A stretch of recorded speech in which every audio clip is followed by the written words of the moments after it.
Okay, Commander, you can take the new boat for a spin.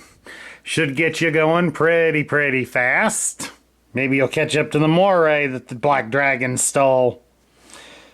Actually, he doesn't know I got a deal for this beauty.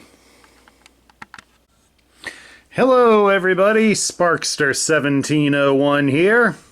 Once again, I have another one of my Lego builds of a G.I. Joe vehicle. This is of the COBRA Piranha. The COBRA Piranha was one of their later toys that was released. It is basically a depth charge firing sea marauder, featuring a displacement of 1.1 tons on the surface and weighs 2.25 tons. It can do 60 knots and has a range of 320 nautical miles, according to the G.I. Joe Field Manual.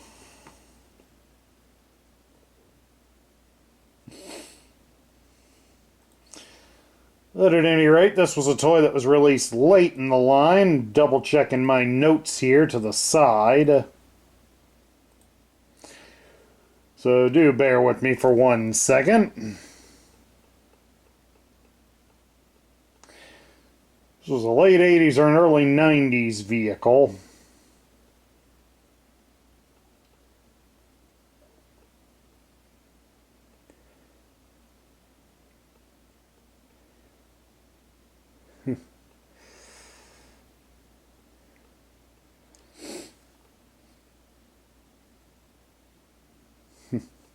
Having trouble finding it.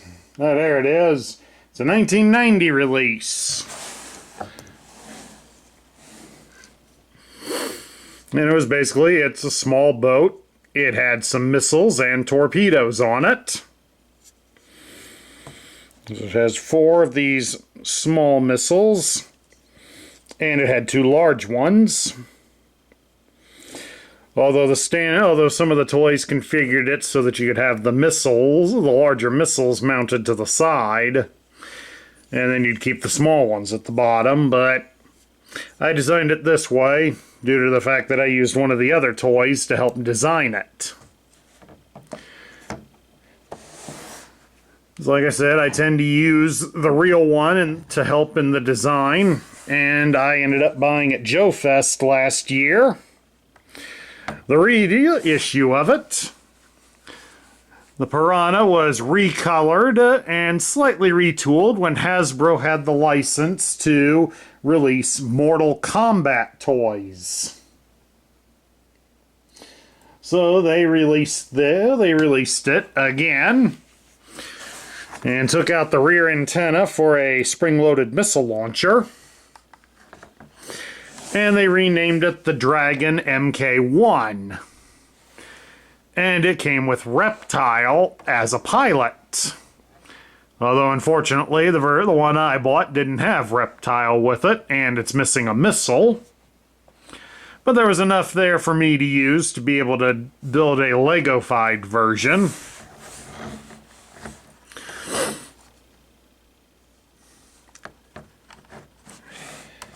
But it captures the same shape. I mean, I didn't really put big boosters on the missiles to raise it upward. But at least if mine's set up on a display where it's sitting on a water base plate, it'll at least look like it's floating. If not, I did have the foresight to put some of these smooth tiles on the bottom of it so that it can at least slide somewhat on the surface. Like Larry kind of pointed out, the Piranha is likely used as an escort for the larger moray hydrofoil, as this thing could likely keep up with it better than any of Cobra's other aquatic vehicles. It has a couple of machine guns that the driver can control. They do pivot, but unfortunately, the way it's set up, there isn't a lot of room for pivoting. And it does have the depth charges that were mounted to the sides. So this thing made for great anti-submarine warfare. If I drop off the depth charges in the hopes they could force the sub upwards and then nail it with the other weapons. And of course I've got a special driver for it. This is the sixth. This is intended to be the 6th version of Cobra Commander. Let's pop him out of the driver's seat here so y'all can get a good look at him.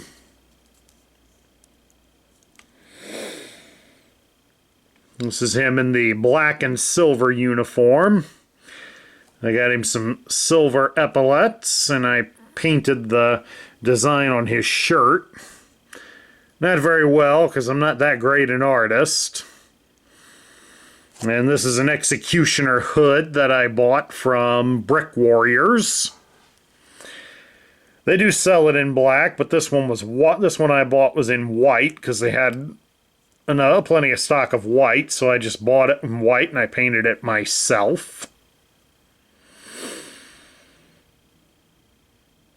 And then it's just basically a simple black body, black legs, and an angry face in there. I mean, get him up close and... yeah, it looks sort of angry or sort of mysterious there. Stare into his eyes and see if you will fall to the cult of Cobra. Who am I kidding? Lego guy can't hypnotize. But all in all, I do like how it turned out. It is one of the few that I've designed myself that I do like how it came out. Once again, it's not 100% perfect, but it is a serviceable replica of the Piranha in Lego form. Who knows? Maybe someday I'll do that one too. But time will tell. At any rate, that's my look at a Lego version of a Cobra Piranha. I hope you all enjoyed it. Please do remember that if you love the content we feature on this channel, I would certainly appreciate some likes, shares, comments, and subscriptions. This is Sparkster1701 saying I will catch you all later.